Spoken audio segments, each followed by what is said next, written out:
Branding benefits in Amazon selling business. Amazonல எப்படி top sellers dominate பண்றாங்கன்னு தெரியுமா? By simply doing proper branding.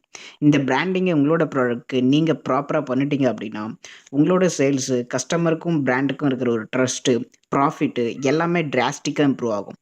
கிளியரா உங்களால நோட்டீஸ் பண்ண முடியும். நீங்க இந்த பிராண்டிங்க ஒழுங்கா பண்ணீங்க அப்படின்னா. பிராண்டிங் அப்படின்றது நம்ம பிசினஸ்க்கு வேல்யூ ஆட் பண்ற ஒரு பவர் டூல் மாதிரி.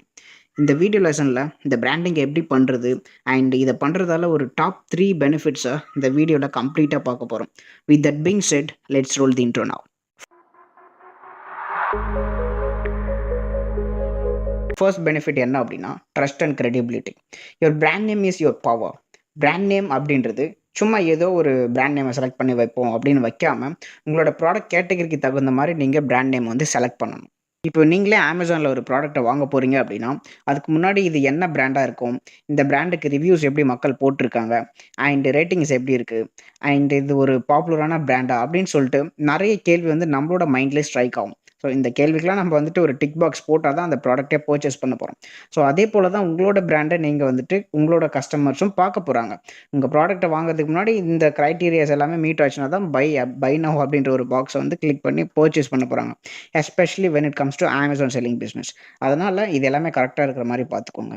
ஃபார் எக்ஸாம்பிள் XYZன்னு ஒரு பிராண்ட் இருந்தா, அதுக்கு தனியா ஒரு ரெப்புடேஷன் பில்ட் ஆகும். அது இன்னும் நல்ல சேல்ஸுமே உங்களோட பிராண்டுக்கு கொண்டு வரும். இப்போ செகண்ட் பெனிஃபிட் என்ன அப்படின்றத பார்க்கலாம்.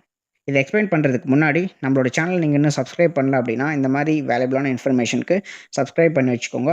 ஸோ செகண்ட் பெனிஃபிட் இப்ப நம்ம பார்த்தோம் அப்படின்னா, ரிப்பீட் கஸ்டமர்ஸ். இந்த ரிப்பீட் கஸ்டமர்ஸ் அப்படின்றத இன்னொரு டெர்ம்ல நம்ம எக்ஸ்பிளைன் பண்ணோம் அப்படின்னா, ப்ராஃபிட் அண்ட் ஆட்டோ பைலட் அப்படின்னு வந்து சொல்லலாம். இந்த ரிப்பீட் கஸ்டமர்ஸ் உங்க பிராண்ட்க்கு செட் ஆயிட்டாங்க அப்படின்னா, ஆட்டோ பைலட் மோட்ல ரெக்கரிங்கா உங்களுக்கு வந்து ப்ராஃபிட் வந்துட்டே இருக்கும். நம்ம ப்ராடக்ட் நல்ல குவாலிட்டில இருக்கு அப்படின்னா, கஸ்டமர்ஸ் ஆட்டோமேட்டிக்கா உங்க பிராண்ட தேடி வந்து வாங்க போறாங்க. எக்ஸாம்பிளுக்கு Amazonல பெஸ்ட் செல்லிங்ன்னு ஒரு செக்ஷன் இருக்கு. அத போய் நீங்க பார்த்தாலே தெரியும். அவ்ளோ ரிவ்யூஸ் இருக்கும், அவ்ளோ ரேட்டிங்ஸ் இருக்கும், அவ்ளோ பாசிட்டிவ் ரிவ்யூஸ உங்களால வந்து ஃபைண்ட் பண்ண முடியும். ஸோ பெஸ்ட் செல்லர்ஸா ஆவறதுக்கு என்னென்ன பண்ணணும் அப்படின்றத இப்பலேருந்தே லேர்ன் பண்ண ஸ்டார்ட் பண்ணுங்க. இப்ப தேர்ட் பெனிஃபிட் என்ன அப்படின்றத பார்க்கலாம். Premium pricing and profit. நீங்க வந்து Amazonல ஒரு பிராண்ட பில்ட் பண்ணிட்டீங்க, ஒரு ட்ரேட் மார்க் எடுத்துட்டீங்க அப்படின்னா, நீங்க சொல்றது தான் பிரைசிங்.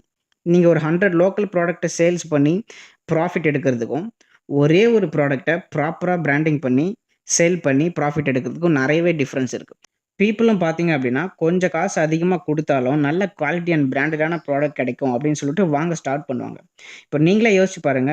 நீங்க இப்ப யூஸ் பண்ணிட்டு இருக்க மொபைல் ஃபோன் வந்துட்டு, நீங்க எவ்ளோ ரிசர்ச் பண்ணி பிராண்டடான மொபைலா, நல்லா வந்து உழைக்குமா?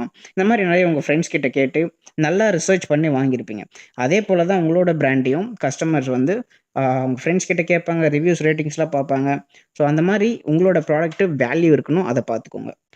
பிராண்ட் வேல்யூ பில்ட் ஆன பிறகு, நீங்க சொல்ற பிரைஸ கஸ்டமர்ஸ் குடுக்க தயாரா இருப்பாங்க. ஓகே. ஓகே. இந்த வீடியோல பிராண்டிங்னா என்ன? அத பண்ணோம் அப்படின்னா 3 பெனிஃபிட்ஸ் வந்து நம்ம பார்த்தாச்சு. அண்ட் நெக்ஸ்ட் பார்ட்ல இன்னும் டீட்டெயில்டா நம்ம வந்து இத எப்படி பிராக்டிகலா பண்றது அப்படின்றத பார்க்கலாம்.